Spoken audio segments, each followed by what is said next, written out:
Bonjour Manon Aubry. Bonjour. Hier, Emmanuel Macron a rencontré Donald Trump à la Maison-Blanche pour tenter de faire peser l'Union européenne dans les négociations de paix pour l'Ukraine. D'abord, sur la forme, c'est une bonne chose que ce soit le président français qui défende les intérêts de l'Europe ?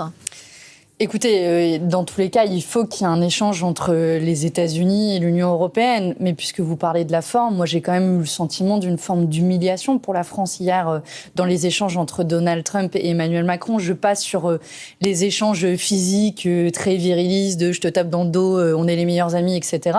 Je vous passe aussi le moment où Donald Trump discourt sur la manière dont il va licencier la moitié de l'administration publique américaine devant Emmanuel Macron. Mais sur le fond, j'ai pas eu le sentiment qu'il y a eu une véritable avancée vers un accord de paix hier, malheureusement. Emmanuel Macron, il plaide pour une force européenne déployée loin de la ligne de front pour assurer la sécurité après le cessez-le-feu. Il y a une dizaine de pays membres de l'Union européenne et de l'OTAN qui seraient d'ores et déjà partants. Est-ce que là aussi, vous approuvez la création de cette force de paix ? Mais pour qu'il y ait une force de paix, il faut d'abord précisément faire la paix.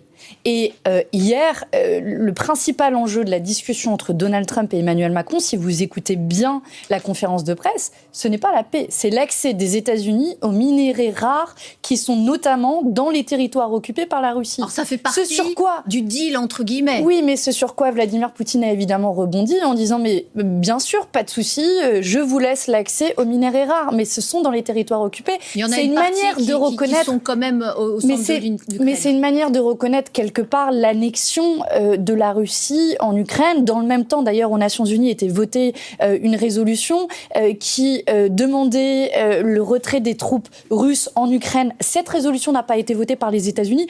Donc, vous voyez qu'on est encore très loin d'un accord de paix, alors qu'il faut activer tous les canaux diplomatiques. Nous le disons depuis le début de la guerre. Nous avons été d'ailleurs assez moqués là-dessus en disant mais il n'y aura pas d'autre issue que la diplomatie à cette guerre. Et l'Union européenne est aux abonnés absents, aurait dû jouer ce rôle pour faciliter cet accord de paix. Est-ce que le fait que Donald Trump ait confirmé qu'il va rencontrer dans les jours qui viennent Volodymyr Zelensky, pour vous, ça reste quand même un bon signal ? Ça veut dire que, quelque part, les Ukrainiens ont aussi leur place dans ce cessez-le-feu ?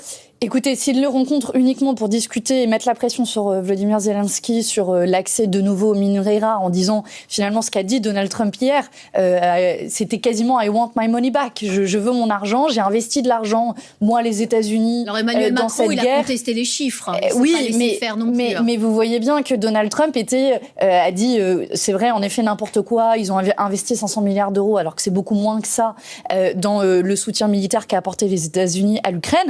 Mais le fait est que, de nouveau, l'enjeu, c'est comment on met tous les protagonistes autour de la table pour négocier un accord de paix et pas seulement un accès aux minéraux. Et pour négocier un accord de paix, il faut mettre non seulement l'Ukraine autour de la table, et ça arrive bien tard, mais il faut aussi que l'Union européenne soit autour de la table. Emmanuel Macron parle de la Russie comme une menace existentielle pour les Européens. Est-ce que vous êtes d'accord avec ça ? Il est clair qu'aujourd'hui, c'est une menace. C'est une menace, pour l'intégrité du territoire européen, puisque après l'Ukraine, personne ne sait où pourrait s'arrêter la Russie. Maintenant, l'enjeu, de nouveau, c'est comment on rétablit les canaux diplomatiques, et l'Union européenne, si elle est vraiment soucieuse de son intégrité territoriale, elle n'aurait pas dû juste être dans un soutien, bien entendu, nécessaire à l'Ukraine depuis 3 ans. Elle aurait dû prendre des initiatives diplomatiques. On ne peut pas laisser notre sort être géré par un président des États-Unis, Donald Trump, d'extrême droite, qui finalement n'a que faire du sort des Ukrainiennes et des Ukrainiens. C'est une initiative diplomatique, l'initiative d'Emmanuel Macron. Mais c'est pas une initiative au nom de l'Union européenne. Quand même un petit peu. Non, l'Union européenne, Alix Bouygues, je suis députée européenne. Je peux vous dire, depuis 3 ans, à aucun moment, l'Union européenne a demandé à la Russie et à l'Ukraine à proposer de se mettre autour de la table. Ça veut pas dire qu'on va le faire aux conditions de la Russie, loin de là. Mais le problème, c'est qu'aujourd'hui, si on laisse Donald Trump faire, ce sera aux conditions de la Russie. Et évidemment, nous, on peut pas être d'accord avec cela. Est-ce que c'est pas de nature, cette cette crise a créé un électrochoc pour bâtir cette fameuse Europe de la défense. On voit que l'Allemagne a bougé avec l'élection du nouveau, de celui qui devrait être le nouveau chancelier. Est-ce que vous la souhaitez, vous, cette Europe de la défense? Le problème de l'Europe de la défense, c'est qu'elle est inscrite dans les pas de l'OTAN.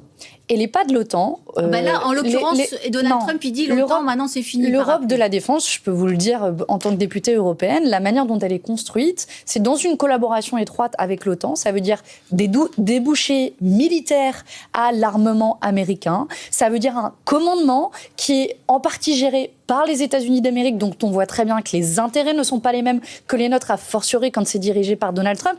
Donc pour moi, ça pose une question de la construction d'une véritable indépendance. Et aujourd'hui, on est très loin de cela. Ce n'est pas l'objectif du projet de défense européenne, et c'est une des raisons pour lesquelles nous, on continuera de s'y opposer tel que c'est proposé, parce que ce n'est pas la réponse à apporter dans un monde qui est en train de se voir se reconstituer des blocs politiques qui mettent à terre le droit international. C'est ça aussi, c'est la Russie et les États-Unis qui ensemble proposent un nouvel ordre mondial dans lequel le droit international est sans cesse attaqué. Je parlais à l'instant de celui qui va devenir le nouveau chancelier allemand, Friedrich Merz, le conservateur. Les élections de ce week-end ont montré une poussée historique de l'AfD en Allemagne, qui double son score en 4 ans. Cette poussée de l'extrême droite, est-ce que c'est pas quelque part l'échec des partis traditionnels ? Là, vous avez raison, c'est l'échec de la coalition qui était au pouvoir, celle des libéraux, d'Emmanuel Macron, celle des sociodémocrates notamment, qui n'ont pas tenu leurs promesses. Peut-être au-delà de l'Allemagne, on voit que ça se passe aussi en Autriche, en Italie, aux Pays-Bas, en France. Marine Le Pen aussi, elle a doublé son score au dernier législatif. Vous avez raison, l'extrême droite est en train de se renforcer partout en Europe. Et ce qui est frappant en Allemagne, c'est qu'on n'est même pas dans une extrême droite qui tente de se dédiaboliser. On a une extrême droite, l'AfD, adoratrice du Troisième Reich, qui propose une remigration, c'est-à-dire la déportation de toutes les personnes d'origine étrangère. Donc c'est un projet ouvertement néo-nazi qui a progressé plus que jamais en Allemagne. Moi, ce que j'observe aussi, c'est que mes camarades de Die Linke, de cette gauche qui est antifasciste et antiraciste, c'est aussi cette gauche-là qui a le plus progressé pendant ces élections et ce scrutin. Et je pense que c'est le chemin à suivre. C'est une des raisons pour lesquelles aussi nous, on appelle à une mobilisation le 22 mars prochain en France, justement contre le fascisme et contre le racisme qui est en train de progresser de nouveau partout en Europe. Et a fortiori, quand c'est en Allemagne et quand on connaît l'histoire de l'Allemagne, on a de quoi être inquiet. Le RN prend totalement ses distances avec l'AfD. C'est pas vrai. Jordan Bardella, Alex Buyege... Non, je vous corrige parce que... Je termine juste ma phrase. Marine Le Pen n'a pas adressé de félicitations à Alice Weidel, donc la patronne de l'AfD, alors qu'Éric Zemmour était à ses côtés dimanche soir. Est-ce que vous savez que Jordan Bardella, président du groupe des Patriotes au Parlement européen, n'a pas exclu de réintégrer l'AfD dans son groupe politique. Non, c'est pas lui qui l'a pas exclu, c'est Viktor Orban qui souhaite le réaccueillir. Jordan Bardella ne l'a pas exclu, et par ailleurs, il y a quelques semaines de cela, un événement a été organisé par l'AfD sur la remigration au Parlement européen, et vous avez des députés européens du Rassemblement national, comme Gilles Penel, qui ont pris la défense de cet événement. Donc vous dites AfD, RN, même combat. Oui, les liens ne sont pas coupés. C'est la même idéologie. Porosité avec le néonazisme. Oui, pour le Rassemblement national. Ils votent ensemble au Parlement européen, ils défendent la même idéologie, le même projet politique, ils représentent le même danger. Et on pourrait être tenté par la sidération, la démobilisation. Mais moi, ce matin, j'en appelle à un sursaut à votre antenne, à tous les antifascistes de ce pays. Je pense qu'on ne peut pas rester les bras croisés face à notre destin et cette bascule de l'Union européenne. Il nous reste pas longtemps, 2 minutes, pour aborder ce qui s'est passé samedi. Un Algérien radicalisé a tué un passant et blessé plusieurs policiers. Cet homme était sous OQTF, obligation de quitter le territoire. L'Algérie aurait refusé à 10 reprises de délivrer un laissez-passer consulaire. Est-ce que cette situation vous choque ?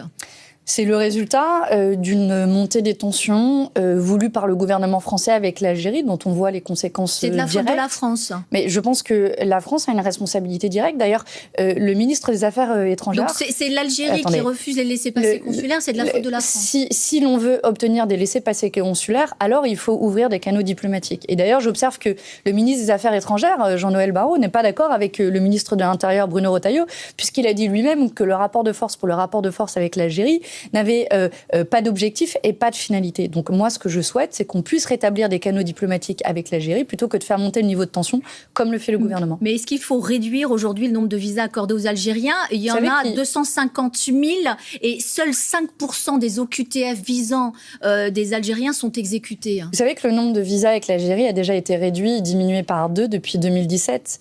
Donc vous voyez que cette fuite en avant qui consiste à une chose, à assimiler l'ensemble des Franco-Algériens à des terroristes, l'ensemble des Franco-Algériens qui se sentent pointés du doigt, moi je refuse. Et il y a déjà des conditions très spéciales pour l'accès au visa. C'est déjà extrêmement difficile pour accéder à un visa quand vous êtes un Algérien. Et il y a des règles du droit commun qui doivent être respectées. Enfin, vous savez très bien que l'accord de 2007 exempte les détenteurs de passeports diplomatiques de tout visa.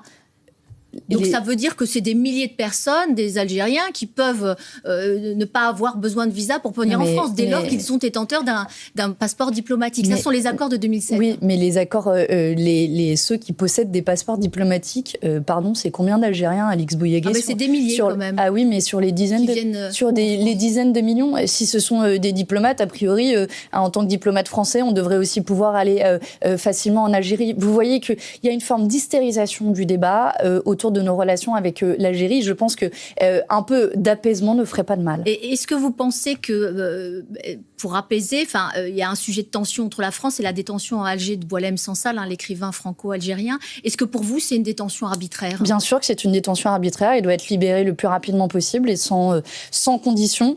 Et j'espère qu'il le sera le plus rapidement possible. J'ai vu qu'il a démarré une grève de la faim et je voudrais lui apporter tout mon soutien ce matin. Merci beaucoup, Manon Brie. Bonne journée à vous.